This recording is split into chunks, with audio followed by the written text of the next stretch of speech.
کشمیری مسلمانوں کی منظم نسل کشی پر معمور ہندوتوا دہشت گرد فوجیوں نے پھر ایک بار خون مسلم کی ہولی کھیلتے ہوئے سوپور اور پلوامہ میں مزید 4 کشمیری نوجوانوں کو شہید کر دیا۔ موت کے سوداگروں نے ان نوجوانوں کو انعامات اور ترقی کی لالچ میں فرضی جھڑپوں میں شہید کر دیا۔ بھارتی درندوں نے 2 نوجوانوں کو ضلع پلوامہ کے علاقے تجن اور 2 کو ضلع بارامولہ کے علاقے سوپور میں محاصرے اور تلاشی کی ظالمانہ کارروائیوں کے دوران شہید کر دیا۔ بھارتی فوج کی گولہ باری کے نتیجے میں کئی مکانات بھی تباہ ہو گئے۔ کشمیری عوام کا کہنا ہے کہ بھارتی فوج کشمیری عوام کو معاشی اور اقتصادی طور پر تباہ کرنے کے لیے جان بوجھ کر مکانوں کو بمباری کے ذریعے تباہ کر رہی ہے۔ اس سے قبل بھارتی شفاق فوجیوں نے کشمیر کو مقتل میں تبدیل کرتے ہوئے 48 گھنٹوں کے دوران کپواڑہ، شوپیاں، کلگام اور سری نگر میں 9 نوجوانوں کو شہید کر دیا تھا۔ پلوامہ اور سوپور میں شہید ہوئے نوجوانوں کی شہادت کے بعد گزشتہ 4 دنوں کے دوران بھارتی درندگی کا نشانہ بننے والے نوجوانوں کی تعداد بڑھ کر 13 ہو چکی ہے۔ کل جماعتی حریت کانفرنس نے بھارتی فوجوں کے ہاتھوں کشمیری نوجوانوں کے قتل عام کے واقعات میں تیزی کی مذمت کرتے ہوئے کہا ہے کہ ان قربانیوں کے نتیجے میں ایک دن ضرور بھارت کو کشمیری عوام کے حق خودارادیت کے مطالبے کے آگے سر تسلیم خم کرنا ہوگا۔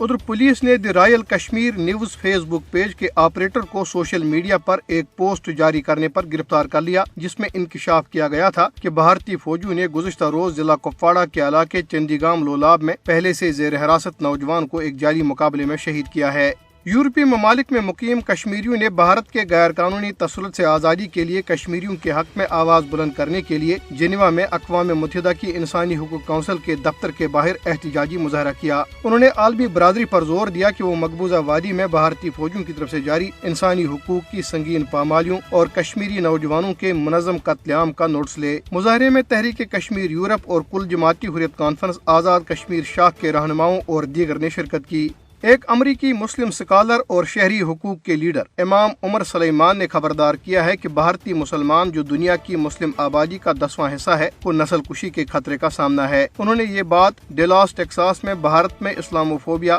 غیر قانونی گرفتاریوں اور مسلمانوں کے گھروں کو مسمار کرنے کے بڑھتے ہوئے واقعات کے خلاف ایک احتجاجی مظاہرے سے خطاب کرتے ہوئے کہی۔ امریکہ میں مقیم سینئر صحافی، شہری حقوق کے کارکن اور انڈین امریکن مسلم کونسل کے ایڈوکیسی ڈائریکٹر اجیت ساہی نے عالمی برادری سے بھارت میں ہندوتوا فسطائیت رکوانے کا مطالبہ کیا ہے۔ اجیت ساہی نے ان خیالات کا اظہار ایک ورچوئل تقریب میں انسانی حقوق کے لیے اپنے غیر متزلزل عزم اور سب کے لیے انصاف کے مشن کے لیے جدوجہد جاری رکھنے پر پہلا سوامی اگنیویش میموریل ایوارڈ حاصل کرتے ہوئے کیا۔ پاکستان نے بھارت کی حکمران جماعت بی جے پی کے رہنماؤں کی طرف سے نبی اکرم صلی اللہ علیہ وسلم کی شان میں گستاخی پر اسلامی تعاون تنظیم کی طرف سے اقوام متحدہ میں تشویش کا اظہار کیا ہے اور مقدس اسلامی ہستیوں اور مذہبی علامات کی توہین کی مذمت کی ہے۔